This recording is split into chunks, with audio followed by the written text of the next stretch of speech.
What's going on, guys? jblader back here again for another episode of Efficient Minecraft. In the last episode here on the Amplified World, I was showing you guys how to get to a stronghold, and then once you're in it, how do you find the portal room?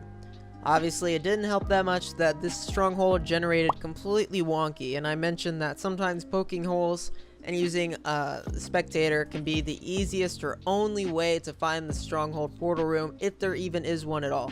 I've noticed in some 1.14 worlds, there isn't even a portal room guaranteed to be in the stronghold. It's a really weird bug, but hopefully you're able to find it in your own worlds. And now that we're here today, we're going to be going our way through. Sorry that's really dark in here, but we're going to be taking care of that soon. So the first thing I'm going to do is go ahead and write down these coordinates. 253, the Y doesn't matter, and then 134. I'm going to be putting those in chat because we're going to be using those a little bit later, okay? So now that we made it to this stronghold room, we need a few more supplies before we fight the Ender Dragon, which is our goal, the first major goal here of the series. We're going to be leaving. Sounds weird, I know. But we're going to go ahead and head out, and we're going to be looking to set up a nether portal in those exact coordinates. That way we can hop through the nether, get back here whenever we're ready to fight the dragon. If we die at the during the Ender Dragon fight, we can get back super easy. All that good stuff. So let's go ahead and mine up to we should be like basically under the sea. If you remember where we were last time, we're under an ocean or near an island. So let's go ahead and mine up back to that ocean. I'm gonna find my boat and hop in it, and we're going to, there we go, my boat should be right over here. We're going to swim back to the, or boat back rather, I guess, to the main island and use those coordinates to set up a portal. I've explained it once before, but I'll explain it once again very briefly in case you need that. So I'll go ahead and skip back till I get to the main island. Guys, look at this dolphin swimming around me. I just had to show this real quick. Let's see if he does it again. There's been a dolphin zooming around me for like 30 seconds. Oh, he's back there. Oh, I guess we're gonna leave him past. Alright, you can tell we're getting close to the base because the kelp gets taller. Kelp grows the longer stuff is loaded. And it does have like efficiency timers based on some codes on how the kelp is programmed. Basically, kelp is given a value between like 1 and 21, and depending on that value is how fast it grows to the max height or how high it grows in general. So you can see like most of the stuff is pretty tall, but since these chunks are like loaded all the time because I'm like mining and stuff, it gets pretty tall. Anyway, we're back here at the base. Let's go ahead and grab some obsidian, a flint and steel, and everything we need to fight the dragon, because we're going to go ahead and do that right now. Hello, I'm stuck on invisible boat. Okay, so blocks. Jeez, Minecraft isn't a buggy game at all. Okay, blocks that we're going to need building blocks of some sort. I just like using cobblestone because it doesn't really matter whatsoever. Just a cheap block. Let's throw the rest of my stone in here. Let's throw this stuff in here. And then we're going to need some more Eye of Enders, of course. So let's go ahead and grab the Eye of Enders that we're going to need. And I'm actually going to leave some of these as ender pearls because ender pearls can be really useful. So we'll have 6 ender pearls on us, which is nice. We'll need a bow, some arrows. We only need 1 because we have infinity. So let's go ahead and put the rest of these mob drops away. Okie doke. Then I'm going to go ahead and upgrade some of my armor here because we're going to need the best armor that we can get for this. I don't think fire protection will matter because the Ender Dragon doesn't do anything with fire, but it doesn't really matter. I guess projectile protection would be the best because he technically can, or she technically does shoot stuff at us, but I guess that doesn't really matter that much. Then let's go ahead and grab a few potions. I'm going to be grabbing Potion of Strength, which is going to help us do more damage, a regen potion, and then I'll have a fire resistant potion as a backup. You're definitely going to want a water bucket. You're also going to, in my opinion, you're going to want a carved pumpkin. And the reason why is that carved pumpkins... I don't have pumpkins yet. Why don't I have pumpkins yet? Okay, I'm going to go find a pumpkin. I know there's a pumpkin over here. We're going to go get the pumpkin. I'll be right back. Up there on the hill. I saw the pumpkin like 5 episodes ago when I was bringing cows back from over here. And I was like, I'm not going to need pumpkins like ever. but I was wrong. I need pumpkins just for this. Yeah, Enderman will not aggro at you if you're wearing a carved pumpkin on your head, so it does limit the amount of armor you're gonna be able to wear, but you're not gonna have to worry about Enderman aggroing. I usually don't use it because it's hard to see, but it is very good. So let's go ahead and get some blocks here so I can pillar up. And what's nice is that when you do shear a pumpkin, you get the carved pumpkin and you get some seeds as well. So I got some seeds I can take back over to the base and replant. And then I think that's all you really need. Yeah, water bucket is a definite food. You only really need a pickaxe and a sword, so I'm going to be putting my shovel away. And then your diamond armor. And I'm not going to want to carry any more things on me than I have to. And the main reason is that there is decent size potential you'll die. I've also mentioned before that doing a bed strategy to kill the Ender Dragon is actually one of the fastest ways to do it. That's how they do it in speedruns of this game, but we're going to be doing it a pretty vanilla way here with the bow and arrow and the sharpness sword. Sharpness 5 would be the fastest way to go. So I'm going to see first if I have some way to get a sharpness 5 on my sword. I'm going to go ahead and take some torches too because I needed those last time and I didn't have any on me. So if we look here, I have sharpness 4 on my sword, and I would really like to have sharpness 5. So I need another sharpness 4 book in order to do that. So sharpness 3, that's not too bad. And another sharpness 3. So we can combine these two. And then we can combine that. And we get sharpness 5 on my sword. That's the max amount of sharpness I can get, which is good. Bow and arrow. Bow is power 4, ideally. Let's try to get this to power 5.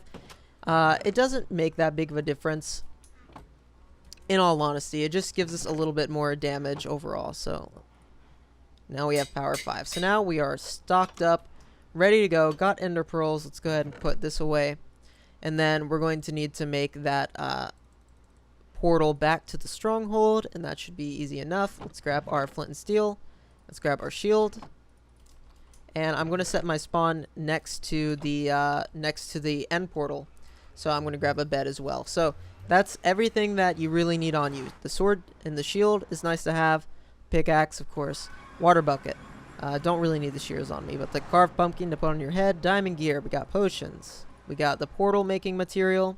And we got a bed and some building blocks. I think that we are good to go. So let's take a look at those coords you put in chat. Let's see. 24, 53, and 134. So what we're going to do is be taking those coordinates and we're going to divide them by 8.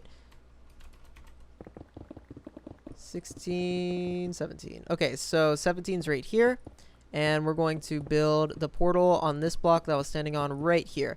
This should put us in the portal room if I did all the math correctly, which I believe I did. So let's go ahead and get our obsidian here. Make the place for the portal. 1, 2, 3, 1, 2, 3. And then we can light it. And like I said, this should take us to the portal room. So fingers crossed. Let's hope it works. Oh man, we're really close. We're so close to the portal room. 134. Yeah, here it is. It took us right outside the portal room. That is perfect. Okay, so let's go ahead and grab our torches. And we're going to light this up just so we don't have to deal with mobs if we come back through here. This isn't necessary by any means, but I don't want to deal with mobs. Okay, so now that we're here, I'm going to just do a quick inventory check, make sure we got everything. Let's go ahead and chuck out these items that we don't really need on us right now. Less items we have to worry about picking up later. Let's go ahead and set our spawn here, just like that. Let's go ahead and eat and make sure we got our hot bar ready. We need the immediate things on us of bow and arrow and water bucket, and then the potions that we're going to need. So these only last for 22 seconds and then a minute 30, so we need to keep that in mind. Hopefully the fight won't be longer than 3 minutes long. We'll need the Eyes of Enders in here. Let's go ahead and place them in. Just like that, we're ready to go into the end. Are you guys ready? We are getting ready to go. We're going to do it. Let's get our carved pumpkin ready. Let's go ahead and put it on. And let's hop in. Okay, so this is a very bad spawn. Okay? So if you fall right now, you will fall into the void. I'm just going to beeline it. I have ender pearls on my hotbar. Ender pearls are, if I fall off, I'm going to ender pearl back up. Okay, we made it here. Sorry, this is very hard to see. I'm going to go ahead and replace the pumpkin just for a moment so we can see what's happening. So I spawned out there in the void, which is something that can happen. And it is not ideal, but that's okay. So up here, we're going to keep our head down for a moment. We do not want to anger any endermen. There's the dragon. So the first goal is to kill all these things called the end crystals. You see there? Shot that at us. That's fine. We can use those to get dragon breath, but we don't really need any dragon breath right now. So we're just going to be using our bow and our arrow. That was really close. To blow up those. Shot behind me, didn't it? Yeah, it did. Got that one. Just need this one. So I'm just aiming for the tops of these things, and you'll see that there's some that have iron bars on them, and we're going to take care of those last. Let's get these easy ones while we can. This one might be a little bit harder. So I'm moving away from these things that it's shooting, okay? I can hear them behind me and stuff, so I'm like moving backwards. Okay, got that one. Got that one. Good to go. So there should only be 2 more. The 2 that are covered are the last 2, I think. So we're going to nerd block or nerd pull up here. Some endermen are mad. I don't think they're mad at me though. I think they're aggroed at the dragon, which is fine. We're going to do this. Okay, and then I'm going to water down. Okay. Last one's over here. Let's go get that one. And then we're going to just watch for a second and make sure that there are none left. Let's see. Okay, yeah, we can't get it from that angle, unfortunately. Still can't. While we're doing this, the dragon can knock us off, so I'm being careful. Oh, we didn't get that one. That's right. That's the really tall one. The dragon could still technically knock us off from here, so I'm watching out. Okay, we're just going to jump. Not worth dying to that. That does like a damage over time. Alright, we got the last one with an aerial vertical shot. So now it's time to do damage to the dragon. It now has no way to regenerate, so the best thing for us to do is wait until it swoops, shoot it with the bow and arrow, and then when it perches or lands, we use the sword and we do as many crits as possible. So you can see there, we can get some shots off. It can be kind of hard to read which direction it's going to go in. It's best to wait for it to be turning. Like that, it's a little bit easier to read which direction it's going to go. It still can be kind of hard. I'm not the greatest at this. Okay, it's coming down to perch here. So now it is in like a melee mode where we can't really hit it. Do not get in front of it. Watch out for its wings here. But we're going to be trying to hit it like this. Oh my gosh, it threw us up in the air. Ender pearl down. Okay, so luckily I had feather falling. Unluckily, I've aggroed an enderman in the process. Place a water bucket. No, the goal is to place a water bucket so that it spans out like this. Okay, now the enderman can't get to us. So we got a second to regenerate our hearts. And let's move our water bucket. So this is why this can be really difficult. We got an enderman on us and we got the dragon on us. Luckily, the dragon is kind of doing its own thing right now, so we can just focus on getting this guy off of us. I'm going to go ahead and take a regen potion just so I'm safe for the next 22 seconds. I've just aggroed another enderman. Could be worse. Let's go ahead and pick up our water bucket. We have regen now, so I'm not too scared of these guys.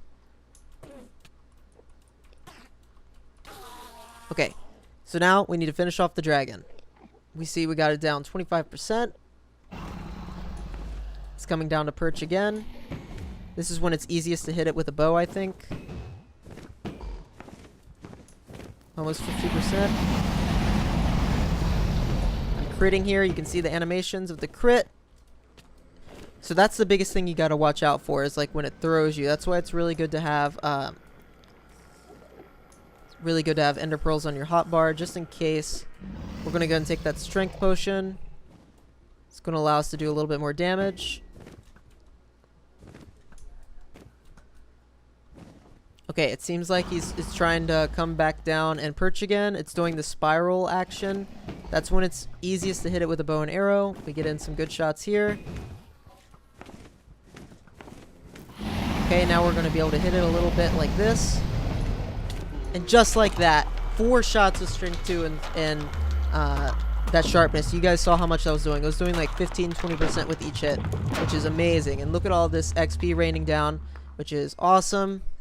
Let's go ahead and grab it. Should give us a lot of levels here. 66 levels. Not too shabby, am I right? So now we have the egg here, and there is a way to pick this up. I'm going to right click it. You see it teleports, and it actually teleported right through the portal, which is going to put it back on Spawn Chunk Island, which is not ideal. So we're going to have to run back to, or not the Spawn Chunk Island, but rather the Spawn Chunk. So we're going to have to run back and get it. But we'll save that for another time, or I'll go back and do it in between episodes. Basically, anything that goes through that portal goes back to the original spawn of the server. Thank you guys so much for watching this episode. Hopefully it was a little bit entertaining, and it showed you how to beat the Ender Dragon in a vanilla way without doing the bed trick, without anything too broken. And we did it with only maybe a few hours of playtime and a few episodes, like 13, 14 episodes in, so not too bad at all. Thank you guys so much for watching the series. I really appreciate it. We're going to be continuing working and just creating the most efficient things possible in Minecraft. Defeating the Ender Dragon is just the first step in reaching that efficient late game stuff. So thank you so much for watching. I'll catch you guys in the next episode of Efficient Minecraft.